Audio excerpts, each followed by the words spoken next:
মন মাতানো এক আয়োজনের মধ্য দিয়ে অনুষ্ঠিত হলো বাউল শাহ আব্দুল করিম সঙ্গীত প্রতিযোগিতা। ব্রিটেনে বসবাসকারী শিল্পীদের মধ্যে অনুষ্ঠিত প্রতিযোগিতায় প্রথম পুরস্কার হিসেবে 10,000 পাউন্ড জিতেছেন বাউল শহীদ। সেলিব্রেশন অব বাংলাদেশি কালচার সংক্ষেপে COBBC অক্সফোর্ডশায়ারের এক অভিজাত হোটেলে এই প্রতিযোগিতার আয়োজন করা হয়। একই অনুষ্ঠানে ফরেন অফিসের ডিরেক্টর আনোয়ার চৌধুরীর পেরুতে অ্যাম্বাসেডর হিসেবে যোগদান উপলক্ষে তাঁকে সংবর্ধনা প্রদান করা হয়। অক্সফোর্ড থেকে ফিরে চিফ রিপোর্টার মোহাম্মদ জুবাইরের রিপোর্ট, ক্যামেরায় ছিলেন সুভাষ দাস। বিশেষ এবং বৈচিত্র্যময়ী আয়োজনে সারা দেশ থেকে প্রায় 500 অতিথি যোগ দেন, যাদের অনেকেই ছিলেন সপরিবারে। দুপুরের খাবার এবং খোলা মনের আড্ডা শেষে বিকেলে বাউল শাহ আব্দুল করিমের উপর একটি ডকুমেন্টারি প্রদর্শনীর মাধ্যমে অনুষ্ঠানের সূচনা হয়।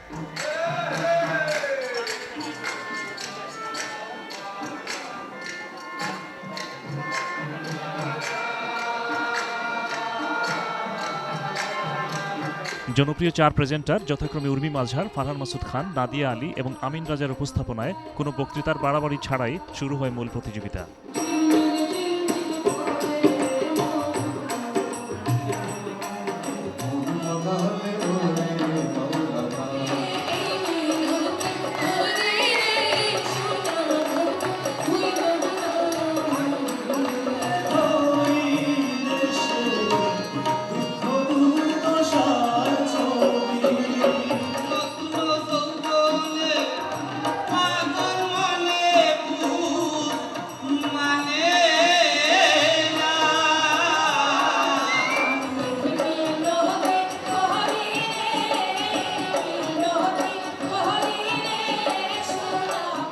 একে একে বাছাইকৃত 20 জন শিল্পী এতে যোগ দেন।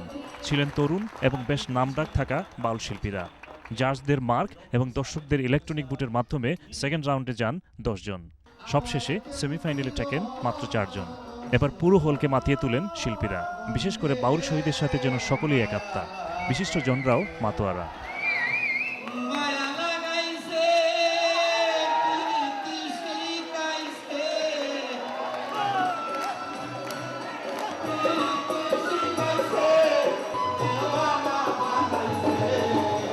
অবশেষে চূড়ান্তভাবে বিজয়ী হন বাউল শহীদ।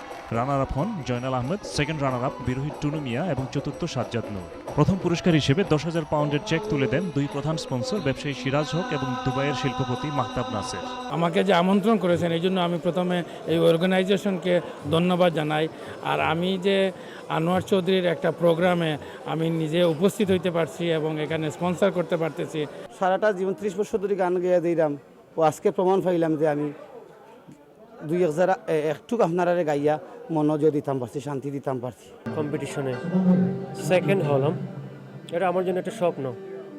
আমি চিন্তাও করতে পারিনি। আমি অ্যাকসেপ্টেড করেছিলাম হয়তো বা 10-12 এর ভিতরে থাকবো। 4 জন জাজ যথাক্রমে ঢাকা থেকে আসা সেলিম চৌধুরী, আশিক, হিমাংশু গোস্বামী এবং আলাউর রহমান সহ অন্যদের ক্রেস্ট তুলে দেন অনুষ্ঠানের প্রধান পুরুষ আনোয়ার চৌধুরী। তিনি অনুষ্ঠান ছাড়াও এর সাথে যুক্ত অন্যান্য উদ্যোগ নিয়েও আসার কথা জানালেন। আজকে তো প্রথম প্রোগ্রাম, আর ওরা এই দুইটা জিনিস আরো করবে। একটা হইল বাউল করিম ফাউন্ডেশন, এটা কালচারাল ফাউন্ডেশন হইবে সিলেট। আর আরেকটা হইব গিয়া আপনার শাহ আব্দুল করিমের ফিল্ম, ফিচার ফিল্ম, এটা খুব বড় করে করা হবে।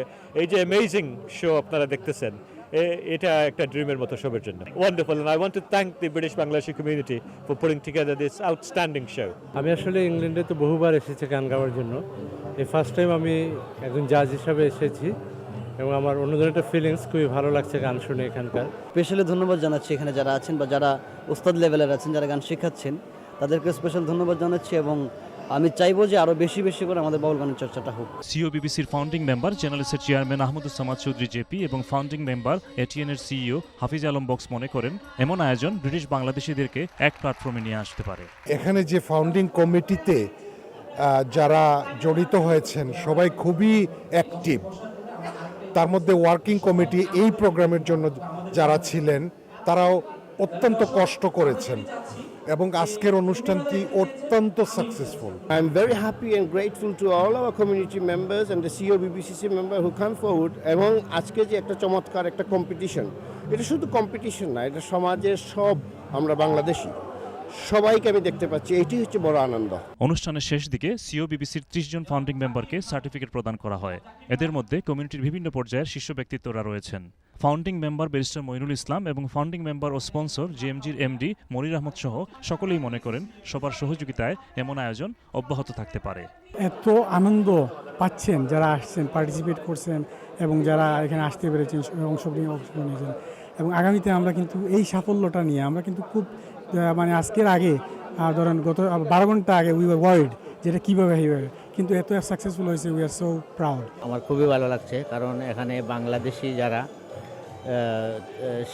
শিকড়ের যে গান, এই গানগুলো এখানে প্রদর্শিত হচ্ছে এবং সর্বোপরি আব্দুল করিম সাহেবকে মূল্যায়ন করা হচ্ছে এর মধ্য দিয়ে। পরে মধ্যরাতে অনুষ্ঠিত ডিনার পার্টিতে ফাউন্ডিং মেম্বার আজিজুর রহমানের পরিচালনায় পেরুতে নিযুক্ত অ্যাম্বাসেডর আনোয়ার চৌধুরীকে বিদায়ী সংবর্ধনা দেয়া হয় এবং বাউল করিম ফিল্মের জন্য প্রায় 20,000 পাউন্ডের প্রতিশ্রুতি পাওয়া যায়।